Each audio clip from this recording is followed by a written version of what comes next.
कुंडली गवर्ध हारी विठ्ठल श्री ज्ञानदेव तुकाराम पंढरीनाथ भगवान की जय. जगद्गुरु तुकाराम महाराज की जय. खर तर ह्या परिवर्तनवादी संतांनी जगाला समतेचा न्याय बंधू हक्काचा संदेश दिला आणि त्याच जगद्गुरु तुकाराम महाराज ज्ञानेश्वर महाराज यांची पालखी निघालेल्या आहेत.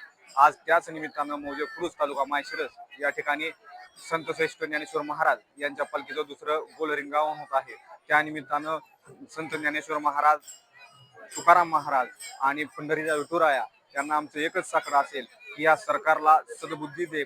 आंदोलन करते जे लोक आहेत, विद्यार्थी आहेत, त्यांच्यावर अमानुषपणे लाठीचार्ज करत आहेत, अश्रुधुराच्या कांड्या सोडत आहेत, त्यांना माणसापेक्षाही हीन वागणूक दिली जात आहे, त्यांना वारंवार मारण्यात येत आहे.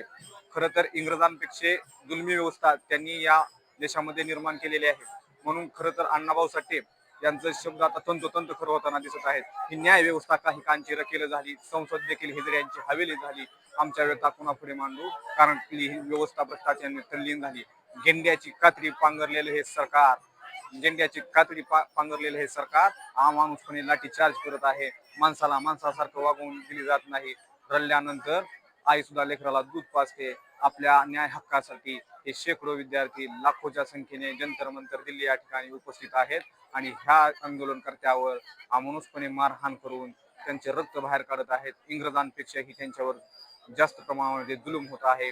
जर हे असंच चालू राहिलं तर भविष्यामध्ये गुलामगिरी आल्याशिवाय राहणार नाही. त्यासाठी आजकालच्या तरुण युवकांनी जागा होऊन या व्यवस्थेच्या विरोधात आवाज उठवला पाहिजे.